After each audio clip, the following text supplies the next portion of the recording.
Bueno, buenas tardes a todos. Antes de nada, agradecer al grupo de trabajo de la Sociedad Española de Diabetes de Tecnologías Aplicadas por la invitación para moderar hoy esta sesión, y además tengo la suerte de contar con dos verdaderos expertos y además amigos que nos van a hacer unas presentaciones excelentes en un tema que yo creo que realmente es de interés, como es, lo digo bien, dietas bajas en carbohidratos en diabetes tipo 1, la visión del endocrinólogo y la visión del nutricionista.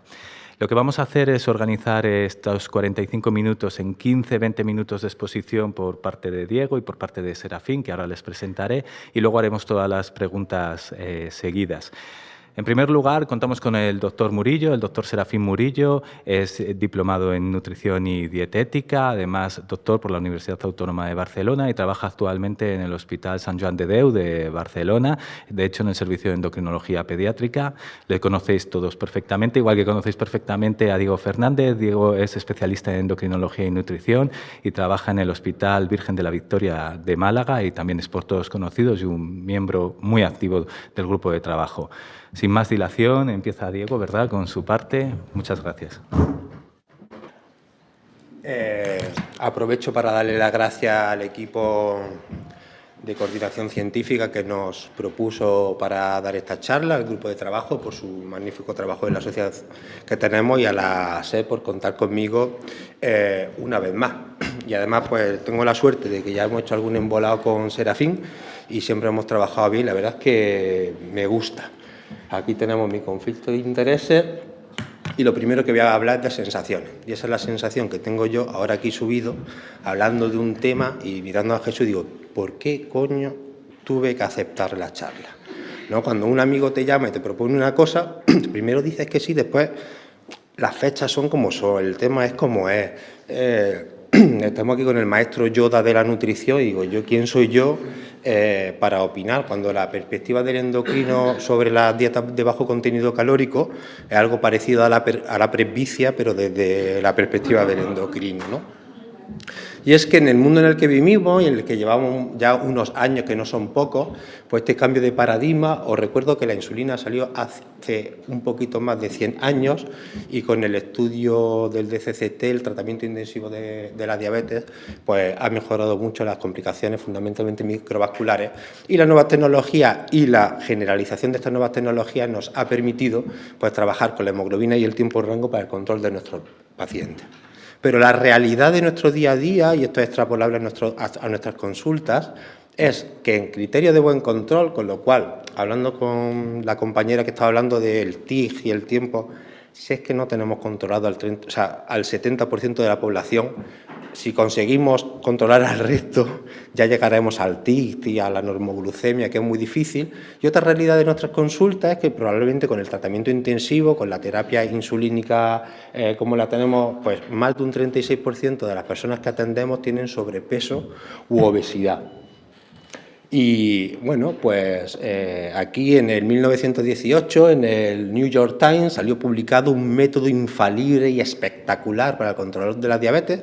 Recuerdo, antes del nacimiento de la insulina, que se trataba ni más ni menos de hacer ejercicio y no consumir carbohidratos. Descubrieron la pólvora ya hace un tiempo y, como todos sabéis, muchos de nuestros pacientes, cuando tú ves una normoglucemia durante el desayuno, solo se consigue si no desayuna, y lo hacen muchos pacientes haciendo pues dietas proteicas. Cada uno hace sus cosas y muchas veces tenemos un acercamiento pues poco profesional por desconocimiento, por falta de tiempo. Si nos vamos a la guía de práctica clínica de diabetes tipo 1, curiosamente me ha llamado la atención varias cosas, que cuando el paciente está mal controlado, en vez de hacer el upgrade al sistema de integrado, que es lo que hacemos casi todos los que estamos aquí, lo que nos gusta, hay que hacer una valoración nutricional, que muchas veces se nos escapa, o cuando la hacemos siempre incidimos en lo mismo, que es en el contaje de carbohidratos como método de control de la diabetes. A lo mejor el tiro lo estamos dando mal. Y por otra parte, la misma guía dice, tenemos que promover patrones de alimentación saludables, mejorar, no ser solo glucemiólogos y mejorar otros parámetros, y que el patrón nutricional tiene que ir en relación a tu cultura, a tu religión y a tus necesidades. Esta misma guía dice que se están poniendo de moda las dietas de bajo contenido calórico y muy bajo contenido calórico, que esto lo debemos de promocionar asociado a dietas saludables, pero que el cambio del patrón nutricional, ya sea aumentando la proteína o ya sea aumentando la grasa, puede generar cambios glucémicos que tenemos que tratar de una manera individualizada porque puede generar cierto tipo de problemas. Pero, ¿de qué estamos hablando? A mí cuando un paciente me dice estoy haciendo una dieta de bajo contenido calórico, pues me quedo así tan pancho, digo, muy bien, entiendo lo que entiendo y sigue haciéndolo porque el paciente ha mejorado. Esto es una infografía de Serafín, donde consideramos una dieta de bajo contenido calórico, cuando así lo considerará, da un mínimo de 130 gramos o menos del 26% del gasto calórico total, y a partir de menos de 70 gramos de carbohidratos al día, aproximadamente 1 gramo por kilo de peso, pues cuando empiezan a promocionarse los cuerpos cetónicos y están las dietas very low, las dietas cetogénicas, que siempre se han promovido, últimamente han tenido mucho ímpetu en diabetes tipo 2 y en obesidad, y hay que decir que la presencia o la producción de cuerpos cetónicos no solo depende de la cantidad de carbohidratos que ingieras, sino también de la cantidad de insulina que te pongas y otras muchas variables. Siempre tiene que haber alguien que a 10 días de dar tu charla te haga una revisión que te tranquiliza mucho, ¿no? Porque parece que la habíamos escrito Serafín y yo. Pero bueno, la ha escrito un gallego. Las revisiones sistemáticas del metaanálisis reitera que las dietas cetogénicas no son superiores, pero tampoco inferiores a lo normal, con lo cual se te queda el cuerpo, no, sí, digo, pero ¿la recomiendo o no la recomiendo? Depende. Pues bueno, no tenemos, que eso es una cosa que nos pasa con la tecnología, con muchas cosas, es decir, va todo tan rápido que los que nos hemos criado en la medicina basada en la evidencia, si buscamos el metaanálisis, ese santo grial no lo vamos a tener, ni resultados a largo plazo, ni qué significa a largo plazo. Con todo y con eso es que no está ni clara la definición de dieta cetogénica o dieta de bajo contenido calórico, porque bueno, puede ser variable. Con todo y con eso, tengo la suerte de compartir varios pacientes con Serafín, que le ha dado por hacer este tipo de aproximaciones nutricionales para el manejo de su diabetes tipo 1. Y me ha parecido muy interesante este estudio, donde lo que hacen es valorar los niveles de beta-hidroxibutirato de cuerpos cetónicos en sangre, dependiendo de si tu dieta es una dieta estándar, baja contenido o muy bajo contenido calórico. Obviamente, la diferencia en presencia de cuerpos cetónicos depende de cualquiera de las 3 ramas, pero llama la atención en las conclusiones que dicen, 1, que el nivel de cuerpos cetónicos era más bajo de lo esperado y que el nivel de cetoacidosis también fue mucho más bajo de lo esperado. Es decir, todos los que no hemos estudiado la cetoacidosis de R1 y hemos aprendido lo de los cuerpos cetónicos, probablemente le tengamos cierto miedo, a lo mejor irracional, a ese concepto de cuerpos cetónicos. Y es que hay una cantidad de cuerpos cetónicos, que es la cetosis nutricional que llaman en este artículo, que, digamos, se maneja, cumple los objetivos, que después también Serafín incidirá en ellos, sin entrar en un riesgo para la persona que puede hacer este tipo de dieta. Con todo y con eso, en esta revisión recomiendan optimizar o modificar los niveles de insulina, si la motivación no es el mal control metabólico, reducir un 20% la dosis de insulina. Recomiendan que si el paciente está mal controlado no sería necesario y que hay que ajustar muy bien con dosis de rápida, pues lo ajuste al principio. Pero mi pregunta va un poquito más allá. Es cuáles son las motivaciones que tiene la gente para hacer este tipo de dieta. Y yo creo que dependiendo de cuál sea tu motivación, pues le tendremos que dar una recomendación nutricional distinta o, como esto es la toma de decisiones de manera compartida, pues bueno, ¿cuál sería la motivación para hacer una dieta de esta índole? Primero, control ponderal. Me parece una aproximación adecuada, ahora veremos los resultados, pero bueno, perder un poco de peso, donde además es una dieta que vas a hacer durante un tiempo recortado, parece una aproximación interesante. Si tú lo que quieres controlar son la hemoglobina glicosilada, la hipoglucemia o la variabilidad, si tienes diabetes tipo 1 como yo, tengo 48 años, nos vamos a Villarriba con 83, mi pregunta es ¿hasta cuándo?, ¿no? Es decir, hacer una dieta, cuando ahora veremos que la adherencia puede ser cuestionable, pues bueno, también puede ser cuestionable a los pacientes. Muchas veces los pacientes, como hablaba antes Ángel, buscan un santo grial que no es posible encontrar, y yo creo que más que demos información correcta, o como yo les suelo decir, dice, mire usted, evite o patata, pasta y arroz, que son las cosas así más perjudiciales, entre comillas, pero el resto de cosas, y después, como decíamos antes, pues no sabemos ni los efectos a largo plazo, y siempre lo de la seguridad, pues andamos con cierta cuestión, el día que tengamos el monitor continuo de cetonemia, pues probablemente podremos actuar de otra manera. Me ha gustado... Esa ya está sonando una bomba, no sé si es la mía, la de otro, pero bueno, en un grupo de tecnología ese sonido a todos nos ha sido... Este es un estudio clásico, 2012 creo que es, donde lo primero que nos demuestra es que la mejoría del control glucémico en 3-4 días, esto estaba haciendo con glucemias capilares, que ya ha llovido mucho desde entonces, en 3-4 días la glucemia se pone en su sitio. Y por otra parte, llama la atención o es llamativo una cosa importante. Una, lo pone en los resultados, que creo que es el 52% de los pacientes no son adherentes. Es decir, mantener esto, porque es un estudio a corto plazo, se hace un corte a 3 meses y después se revisa a los 4 años qué está ocurriendo, pues el 50% a largo plazo no sigue con este patrón nutricional.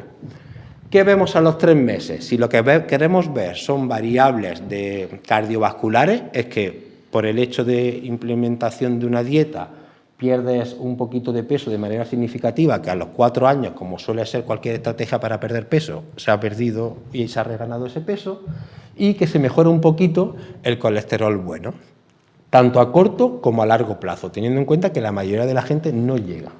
¿Qué pasa con el control glucémico? Pues mira, mola mucho. Primero, mejora la hemoglobina glicosilada, tanto a corto plazo como a largo plazo. Digamos que eso no sería muy difícil de pensar que podía ocurrir.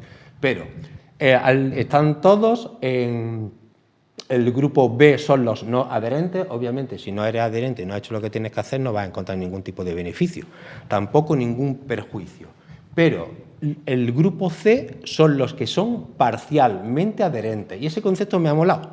Es decir, yo lo hago, pero tengo ciertas licencias que me puedo tomar para que esa dieta no sea tan estricta. Entonces, tanto a corto plazo como a largo plazo les va muy bien a los que son parcialmente adherentes, es decir, no lo tengo que hacer al pie de la letra o puedo tomarme ciertas licencias, y el grupo D son los que partían de una hemoglobina glicosilada peor. Entonces, si tienes una hemoglobina glicosilada peor y lo haces de manera parcial, pues puedes tener buenos resultados. En este estudio, que ya es del 2023, lo que hace es, yo tengo cierta experiencia en el manejo de dietas cetogénicas en la obesidad, ¿no? Pues Isonut, Pronocal, ese tipo de cosas. Lo que se hace cuando tú quitas los carbohidratos es que habitualmente tú tienes que decidir si haces un modelo Atkins, que es para cambiar por grasa, o lo que quita de hidratos de carbono los cambias por proteína. Y hagas lo que hagas, bueno, pues los resultados en control glucémico no son los mismos. Y en este caso, lo que estamos viendo son resultados de sensor. Primero, sin entrar en detalles por falta de tiempo y por no aburriros, obviamente, lo primero, mejora mucho la variabilidad. Tanto si usa dieta rica en grasa como dieta rica en proteína, y ahí abajo viene definida cuáles son cualquiera de las características. Mejora el tiempo en rango, pero mejora más en la dieta donde llamémosla hiperproteica que la dieta rica en grasa. Y otra cosa que podía ser interesante es la presencia de número de hipoglucemias que mejoran en los dos grupos, pero curiosamente mejora más en el estudio face to face, en el grupo que enfrenta hidratos de carbono frente a dieta hiperproteica. Yo creo que el exceso de grasa genera una absorción más errática de los pocos carbohidratos que ingieras, y es más difícil decidir la tasa de insulina que te tienes que administrar, y probablemente eso pudiera justificar parte de los resultados. Y por último, pues el coeficiente de variación y la desviación estándar mejora usando cualquier dos de las opciones terapéuticas. ¿De acuerdo? Por último, cuando yo lo que quiero un endpoint a largo plazo, es decir, yo no quiero morirme antes con una glucemia mejor. Entonces, las variables cardiovasculares de colesterol, HDL, LDL, tensión arterial sistólica y diastólica no se vieron influenciadas. Lo que sí se vio influenciado, obviamente, es la dosis total de insulina y la dosis de insulina administrada en bolos. Con todo y con eso, porque el paciente al final toma decisiones por su cuenta de riesgo y la cercanía al equipo sanitario no es siempre la que nos gustaría, Diabetes UK hace un posicionamiento donde hay varias cosas que creo que es interesante. No hay fuerte evidencia para recomendar en la mayoría de nuestros pacientes este tipo de recomendaciones dietéticas. Sí hay evidencia fuerte de no usarla en niños, tampoco recomiendan en embarazadas, en enfermos renales y en personas, en este caso sería diabéticos tipo 1, usuarios de inhibidores, o sea, ISGLT2, ¿no? Ahora eso en España no tendría por qué ocurrir, pero bueno, tendremos que tener ese punto de interés.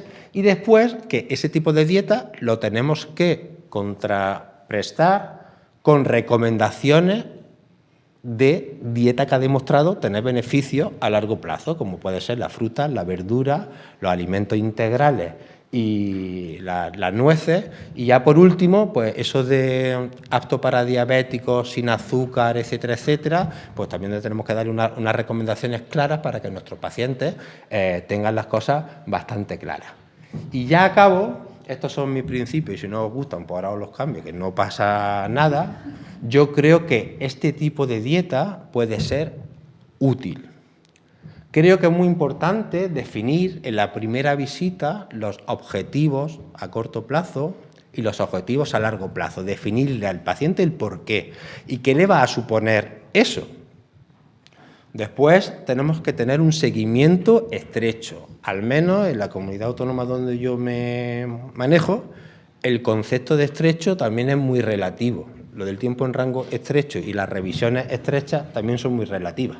Yo considero estrecho 3 meses, o lo que me da mi agenda. Si todas las personas con diabetes que atiendo quieran cambiar este tipo de dieta mañana, tengo un problema serio si quiero echármelo yo en mi mochila. Después creo que son necesarios, como siempre, la medicina basada en la evidencia, estudios a largo plazo, y creo que nos tiene que quedar muy claro, y parte de eso nos puede quedar claro hoy, a quien no, probablemente niños, embarazadas o mujeres en edad gestacional, personas con enfermedad renal crónica, aunque hay bastante controversia en cuanto a la cantidad de proteínas que pueden ingerir, y personas que estén tomando ISGLT2 no deben de tomarlo. Y ya por último, he aprovechado una infografía de la revista Diabetes de Cristina Tejera. Creo que es un gran momento y un buen momento para la importancia de un equipo multidisciplinar en diabetes, que en Andalucía el equipo multidisciplinar es el educador y el endocrino y el residente. Y aquí tenemos que tener nutricionistas, psicólogos y un montón más de gente, porque es una enfermedad compleja y que requiere el toque de muchos para que la persona con diabetes, que debe de ser el centro de la atención, pues vaya de la mejor manera posible. Así que os dejo con Serafín, que seguro que nos cuenta muchas cosas interesantes.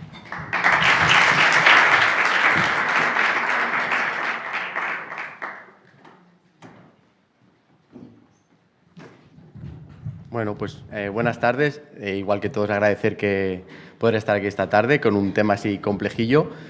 Es cierto que la parte de dieta baja en hidratos de carbono, dieta cetogénica, más o menos ya la conocemos.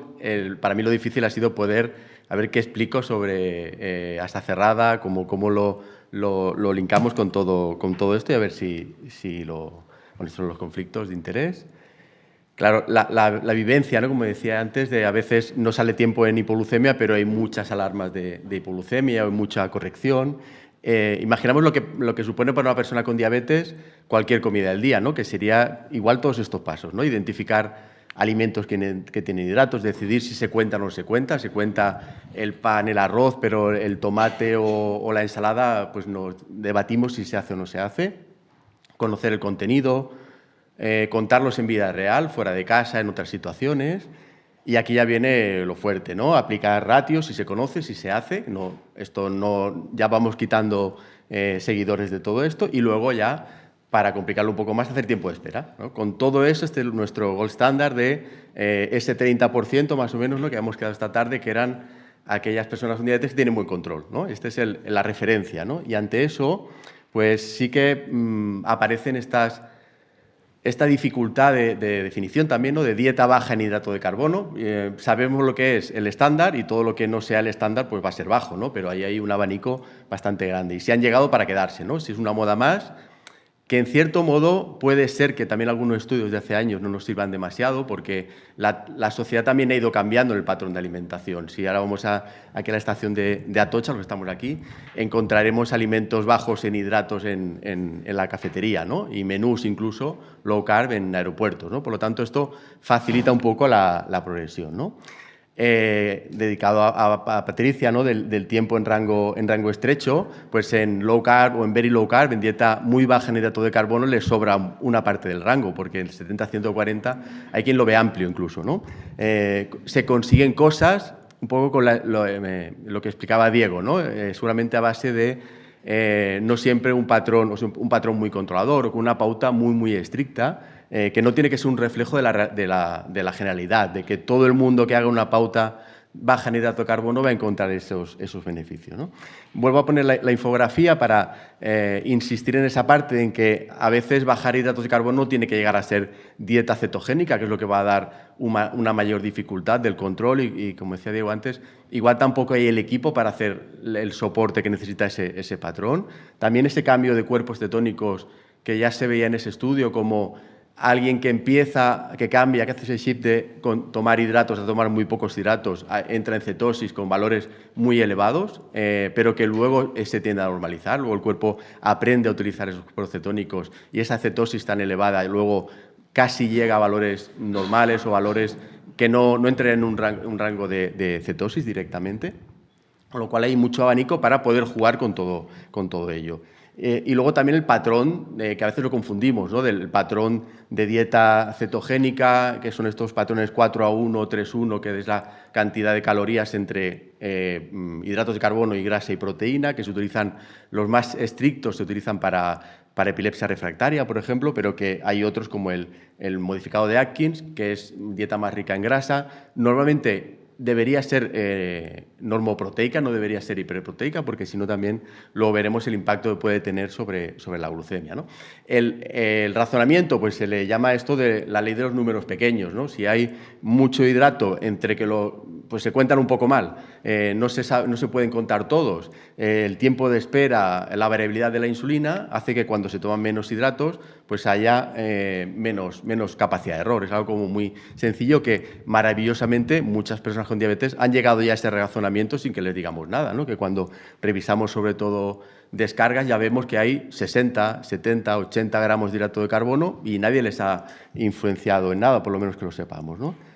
También para poner algo reciente, de 2024, aunque sea un nutrient, y hay quien dirá que tampoco tiene mucho mérito, pero sí que ver que en este estudio lo que miraban era cantidad de hidrato de carbono, de grasa o de proteína y valoraban la desviación estándar posterior con una trampita que era solamente durante 3 horas posterior a la ingesta. Ahí que veían pues, que a más hidratos, más variabilidad, a más proteína y más grasa, menos. Habrá que ver luego después de esas 3 horas, que es cuando alguna parte de grasa y proteína tiene efecto, ¿no?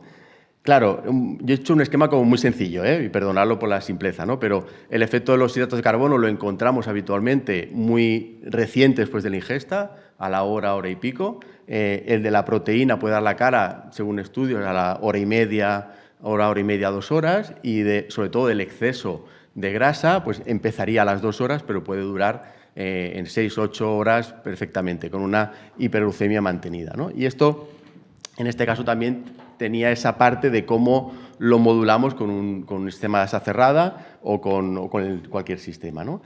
he puesto esta transición, ¿no? Alguien que tiene una pauta tradicional, no muy exagerada en hidratos, pero con 25 raciones o 250 gramos diarios, deberá asumir todo esto, ¿no? Más hidratos de carbono, bueno, más rico según qué plato, ¿no? Pero necesita utilizar ratio, calcular bien hidratos, más tiempo de espera y va a necesitar o va a tener de resultado más variabilidad glucémica, pero puede comer de todo, es decir, cualquier tipo de alimento está incluido, ¿no?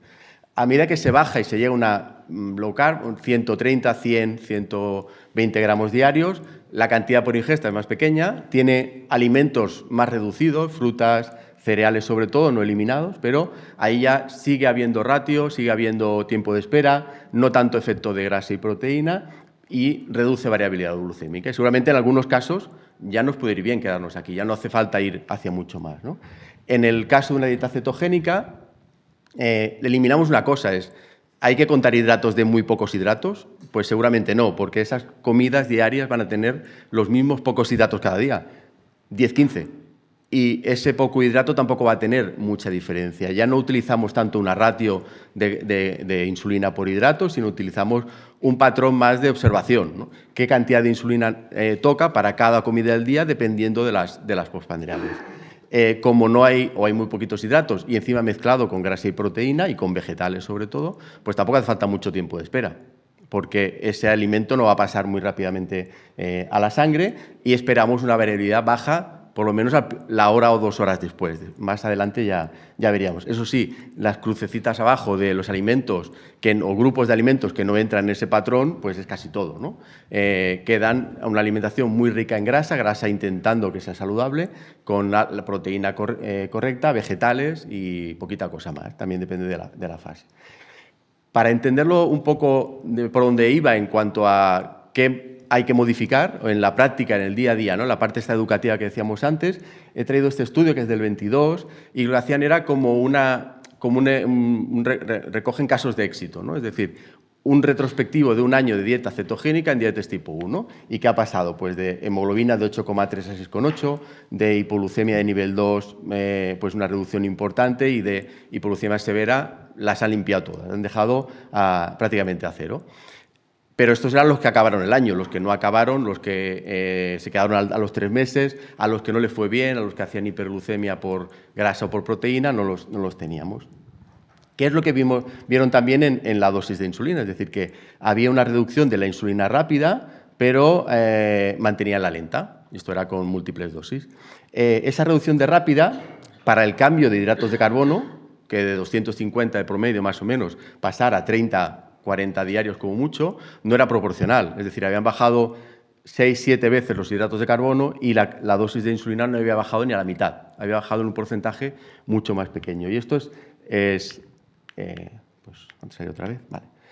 Eso es algo que habitualmente tenemos que tener muy en cuenta. Es decir, que al bajar hidratos de carbono va a haber más participación de grasa y proteína, y la ratio o la cantidad de insulina por hidratos ya cambia. Es decir, esa insulina atiende a los hidratos, pero también al efecto de la proteína y de la grasa, ¿no? Por lo tanto, ahí hay que calcular ratio si tiene mucha utilidad, ¿no? Claro, podrá cualquiera de estos algoritmos cubrir ese efecto de pocos hidratos con mucha grasa y proteína, y hay 3 abordajes o algunos abordajes, ¿no? Quien pueda, pues con tándem, seguramente con un bolo dual, es decir, que haya algo de insulina para los pocos hidratos de carbono y la proteína, y haya algo de insulina también para la grasa. Con un bolo tardío, es decir, poner el bolo nunca antes de la ingesta, sino posterior, aunque eso tiene también, en la práctica vemos el riesgo de que haya olvido, de que luego no se acabe poniendo, o con un doble bolo. Y por eso a veces, viendo alguna gráfica, alguna descarga, podríamos pensar que es alguien que está poniendo hidratos de carbono fake todo el tiempo, pero lo que está haciendo es poniendo el bolo previo por los hidratos y poniendo la recompensa o el extra por la grasa y la proteína, ¿no? Con lo cual ahí seguramente se queda un trabajo mayor, o dejar que el algoritmo funcione o trabaje y a ver si consigue evitar esos picos. Realmente vemos ratios muy bajas, ¿no? Cuando calculamos las ratios en gramos por unidad de cualquier sistema, en una pauta muy baja en hidrato de carbono, vemos mucha insulina para pocos hidratos de carbono, pero esto ya es algo que tiene que ser habitual, ¿vale? Y voy a una segunda parte. En esta visión del nutricionista, pues había que ganarse el sueldo y saliendo un poco de estas recomendaciones de la ADA o de la ISPAD, en ese discurso, ¿no? Como lo indican, ¿no? La ADA más liberal, pues bueno, tampoco pasa nada. La ISPAD más restrictiva, sobre todo este año ya se hizo el cambio de pasar del mínimo de hidrato de carbono recomendado, del 45% total calórico, al 40%. Tampoco ha sido mucho cambio, pero lo hemos agradecido mucho también por mayor flexibilidad. Y sobre todo el hecho de que algo que me parece interesante es que al no haber esos estudios a largo plazo que avalen la eficacia y seguridad, sí que indican el hecho de respetar las familias o en esa decisión de tomar más o menos hidratos de carbono y de acompañar en ese proceso, ¿no? Y consultar con nutricionistas si hay pautas de contenido más bajo en hidrato de carbono. Es algo muy bonito, utópico, porque los sistemas, pues prácticamente, cuántos nutricionistas hay en la sanidad pública, pues esto es complicado, ¿no? También salió hace 3 años este protocolo en el que lo que hacían era qué hacer en caso de que alguien en pediatría llevara una pauta baja en hidrato de carbono, ¿no? Hablaban de los posibles problemas que podría tener asociado y lo que hacían era un protocolo en el cual valoraban a partir de la cantidad de hidrato de carbono si había cetosis o no y a partir de ahí qué tipo de seguimiento había que hacer, incluyendo DEXA. Bien, ¿no? Todos tenemos uno en nuestra consulta. Hacer analíticas frecuentes, valorar estado nutricional y posibles alteraciones asociadas a pautas de menos de 100 gramos, que era el nivel que marcaban como el nivel de decisión de más de 100 gramos de hidrato. No haría falta hacer mucho cambio en la consulta, pero menos sí que habría que hacer un abordaje un poco más intensivo. Voy rápido, ¿eh? Queda poquito ya, ¿sí? Desde el punto de vista de minerales, pues hay cierta discusión. Tampoco es que se sepa muy claramente que el hecho de hacer una pauta baja o muy baja de hidrato de carbono, yo quitaría ya lo de baja, porque una pauta baja en hidrato de carbono va a ser rica en vegetales, si se hace correctamente, no tiene por qué ser muy extremadamente rica en grasa. Seguramente una parte importante de los pacientes que atendemos ya siguen una pauta baja, de menos del 40% o del 45%, incluso de menos del 26%, eso es algo habitual. Zinc, selenio, magnesio sobre todo magnesio, zinc, que está más presente en cereales integrales. También ese problema de crecimiento, de por qué no se recomiendan en pediatría por alteración del desarrollo ponderal, tiene que ver sobre todo con el intercambio energético, es decir, una pauta o 2 pautas de 1.800 calorías, una al 40% de hidrato de carbono y otra al 20%, nos va a dar una diferencia. Esos hidratos de carbono en sí son 360 calorías, lo cual se cumple o se corrige con 58 gramos de nueces o con 4 cucharadas de aceite de oliva. Es decir, que el problema no es el bajar hidratos de carbono, sino es no cambiarlos por energía en forma de otros nutrientes. Sí que es cierto que una pauta cetogénica, al ser más saciante o al producir un cierto efecto anorexígeno, dificultaría muchas veces el llegar a la ingesta energética, pero para eso hay que calcularlo, hay que valorar esa pauta y hacer esos intercambios para que no hubiera esos déficits. Encontramos muchas veces esos lean mass hyperresponders, esos colesteroles muy, muy elevados que en algún caso aparecen cuando se bajan hidratos de carbono. Y aquí la visión desde la parte de nutrición, ¿cuál sería? Intentar que esa pauta baja en hidrato de carbono sea basada en alimentación más o menos saludable, que haya vegetales, pero que también haya grasa saludable. No hay una típica Atkins antigua, aquella de desayuno de bacon con huevos fritos y más o menos, pues tampoco hay que llegar a ello. Hay alimentos que pueden estar disponibles con grasa saludable, con proteína, incluso proteína vegetal añadida en la alimentación.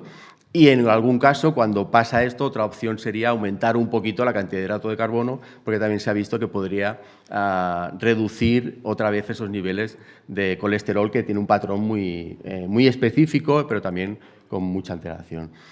Este esquema un poco parece que lo hayamos hecho juntos, pero no, pero estamos seguramente muy de acuerdo en el que al final el balance depende de cada persona. Por eso en los estudios a veces me cuesta entender los resultados, porque es algo en el que proponer a alguien que se meta en este embolado lo veo difícil, ¿no? Un estudio para un fármaco, para un tratamiento, puede ser más o menos sencillo. Para modificar tu patrón de alimentación sin que tú lo hayas decidido, es decir, te toca dieta cetogénica o te toca seguir igual, lo veo bastante complicado, porque para llegar a la dieta cetogénica hacer un proceso previo de mucho equilibrio entre el esfuerzo que supone la pérdida de alimentos, la dificultad social de mantener la alimentación y los beneficios que decíamos antes, glucémicos, de reducción de hipoglucemia. En personas con miedo a la hipoglucemia, pues haces como un calmante para evitar esa variabilidad y, por lo tanto, tendría que ser una decisión totalmente personal. Y en ese caso yo creo que la ISPAD es muy honrado, ¿no? No proponerlo como de forma general, y sí que poder advertir de que no hay que tomar 50% de la energía en forma de hidratos de carbono, que hay vida más allá de los hidratos de carbono, pero por otro lado sí que tener en cuenta que ese patrón que va a tener beneficios va a tener también un esfuerzo, un sacrificio, ¿no? Aparte de algunos de la pérdida de seguimiento, algunos estudios que relacionan con algún TCA, trastorno de conducta alimentaria, relacionado con que al final tomar pocos hidratos es diferente a lo que hace el resto de la población, con lo cual ahí puede haber un problemilla. Y nada más, he ido pitando, ¿eh? No veas.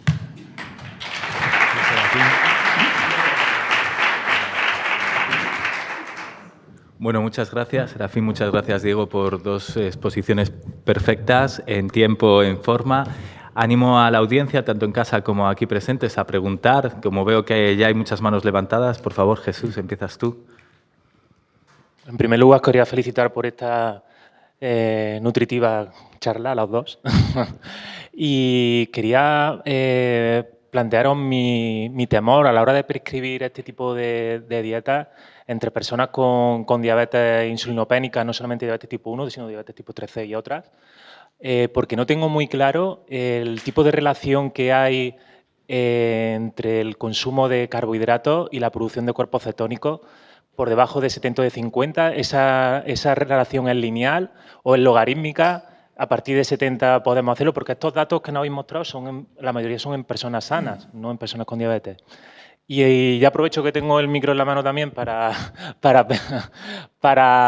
animaros de cara a la gente que está escuchando la sesión sobre cómo hay que hacer la monitorización de estas dietas desde el punto de vista de la seguridad, cuando las prescribamos, que sí que me gustaría un poco que tratase ese tema si es posible. Muchas gracias. ¿Te ha preguntado a ti? ¿Me ha preguntado a ti? Vale, ya va, sí.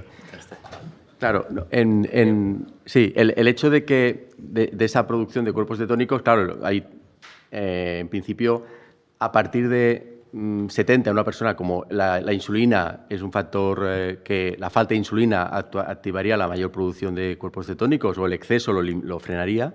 Claro, una persona que lleve, por la razón que sea, menos insulina con múltiples dosis o que omita dosis, etcétera, pues esa producción va a ser mayor. Y igual con más hidratos de carbono o deportistas ya llegarían. También hay cetosis de deportistas de larga distancia tomando muchos hidratos de carbono por un aumento del metabolismo de las grasas, ¿no? El problema que no tenemos ahí es que si alguien quiere hacer algo un poco fino, tenía que ser cetonemia, porque andar con cetonurias en alguien sin diabetes podría ser una referencia, pero en alguien con diabetes, sobre todo, yo veo el problema ahí es la semana de cambio. Si alguien pasa de dieta baja o normal o estándar en hidratos a dieta muy baja en hidrato de carbono, va a haber esa semana de cambio que se llama la keto flu, ¿no? La gripe keto, que hay malestar, hay una cetosis muy elevada, y luego esos parámetros se tienden a ir normalizando con el tiempo.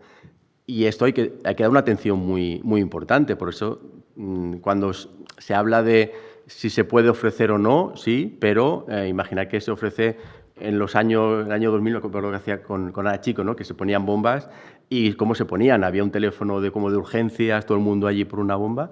Hay que dar una atención muy, muy intensa a esa persona que hace ese cambio con diabetes y sin diabetes también, ¿no? Con lo cual, o tenemos un equipo preparado para ello, y entre el equipo también hay un material preparado, es decir, que pueden hacer tiras de cetonemia. Si no, lo veo mejor quedarse en un nivel un poquito más alto, porque no vamos a tener esa seguridad. Yo creo que es importante, primero, la motivación. curiosamente son personas con un control metabólico muy bueno y muy responsable ¿no? del paciente que te fías, el que te sugiere iniciar esta dieta. Entonces, en ese tipo de pacientes, el uso disponer de tiras de cetonemia y hacer un poco como el start-stop del ISGLT2 cuando, oye, si en caso de enfermedad, en caso de tal, aprieta un poco el freno y déjate estar, yo creo que es suficiente. Y mi experiencia, que son pocos pacientes, que son los que llevo de manera con Serafín, ha sido pero maravillosa, inexplicable para mí, o sea, yo porque no soy capaz, yo no soy adherente a casi nada, pero ¿no? Porque al final, no, yo prefiero un modelo, mi modelo de atención es juntar los carbohidratos una vez al día, que es el día que tienes que, o sea, ese ratito es el que tienes que pensar, y ya el resto de los momentos del día en los que ingieres, pues ingieres proteínas, ingieres vegetales y frutas de bajo contenido calórico, y te tienes que corregir un poco, ¿no? Pero el modelo cetogénico es peligroso porque cuando hemos tenido los ISGLT2 antes de que lo tuviéramos que quitar, no sé si os ha pasado a vosotros, que el paciente cuando se pone malo muchas veces era por algo inexplicable que nunca hemos llegado a comprender en el diabético tipo 1 por qué ocurría. Entonces yo lo que sí creo que una persona con una diabetes mal controlada que decida cambiar su vida y proponga hacer esto es el que, no es decirle que no, porque no somos nadie para tomar una decisión por otro, pero eso decirle, oye, vamos a ir poquito a poco, vamos a bajar un poquito, vamos a subir los niveles de insulina para bajar esa hemoglobina glicosilada y probablemente, en mi opinión personal, con hemoglobina glicosilada muy alta no sea un buen momento para empezar. Gracias, Diego. Permitidme que atienda un poco a las preguntas. Ya estamos en tiempo de descuento que de la gente que está en casa, porque tiene especial mérito, ¿verdad?, que escuchar desde casa este tipo de jornadas. Nos pregunta la doctora Ferrer, buenas tardes, os agradece las presentaciones y es para el doctor Murillo. ¿Se conoce el efecto cardiovascular del uso de dietas cetogénicas? ¿Existe alguna evidencia sobre su efecto negativo o positivo? A ver. No, lo hablé alguna vez con Martín, pero no lo conozco. ¿No? Fuera de la diabetes o en diabetes, yo lo que he revisado, pero lo que yo reviso tampoco tiene mucha importancia, no es la persona adecuada para hacerlo, pero no te sabría responder. Te podría responder que lo que yo he revisado no he encontrado recomendaciones en contra en ese sentido, pero no, tampoco valdría mucho mi comentario. Gracias, Serafín. Una pregunta de la sala, yo creo que va a ser la última, por favor. Qué suerte tengo. Muchas gracias a los dos por vuestra presentación. Yo quería preguntaros precisamente por el grupo que acabas de comentar, Serafín, por los deportistas. Cuando una persona que hace deporte a un nivel interesante, ya sobre todo carreras de larga distancia o bici, y nos plantean una dieta cetógena, ¿cómo manejarlo? ¿No? ¿Cómo manejar tanto la suplementación durante ese ejercicio como la recuperación, que habitualmente, tanto en deportistas con diabetes como sin diabetes, sí que tenemos muy claros los aportes de carbohidratos, pero en gente que nos plantea una dieta más baja en carbohidratos, ya no digo cetógena, la verdad es que a mí me parece muy complicado. Sí, lo primero de todo es que hay que dejar tiempo que el organismo se adapte a cada cosa y, por tanto, por ejemplo, hay estudios en deportistas con dieta cetogénica, pero si lo miran al cabo de pre-post con un mes, no hay adaptación completa y, por tanto, sale peores resultados. Cuando se hacen a 3, 6, 8 meses, ahí empieza a haber más similitud, ¿no? Teóricamente, donde estamos, aunque hay mucha controversia, el ejercicio se tendrá que hacer alto en hidratos, es decir, sería entrenar bajo, pero competir con hidratos de carbono, es decir, habrá que tomar hidratos de carbono e incluso habrá que poner insulina extra si las cargas de hidratos son elevadas, ¿no? Pero esto en ese caso de competición de un grupo de deportistas de larga duración, de alto rendimiento, que son muy seleccionados, ¿no? En la mayoría de deportes pueden hacer dieta baja en hidrato de carbono porque no hace falta una carga de glucógeno y competir con la cantidad de glucosa o del suplemento que necesiten para mantener su glucemia estable. Lo que sí que es cierto es que alguien que quiera hacer como la transición, pasar de más hidratos a menos, que se prepare y que se agende bien, porque va a tener un tiempo de dificultad. Es decir, no se puede hacer a mitad de temporada, porque sí. Yo creo que hay que informar muy bien del pro y el contra, de hacer un paso previo, que sería una pequeña reducción, y a ver si así ya tiene más control de su diabetes, porque al final tampoco sabemos muy bien qué va mejor, si es muchos hidratos y una glucemia que no es adecuada, o pocos hidratos y una glucemia más adecuada, o los dos o los dos mal, que también pasa, ¿no? Pero en ese sentido, sobre todo tiempo, previsión y con calma y con mucho conocimiento también. Muy bien, muchas gracias a todos, muchísimas gracias a los que están en casa por su presencia, también por supuesto vosotros aquí, y nos emplazamos con permiso de Carmen y de Marcos mañana a las 9:15. Muchas gracias.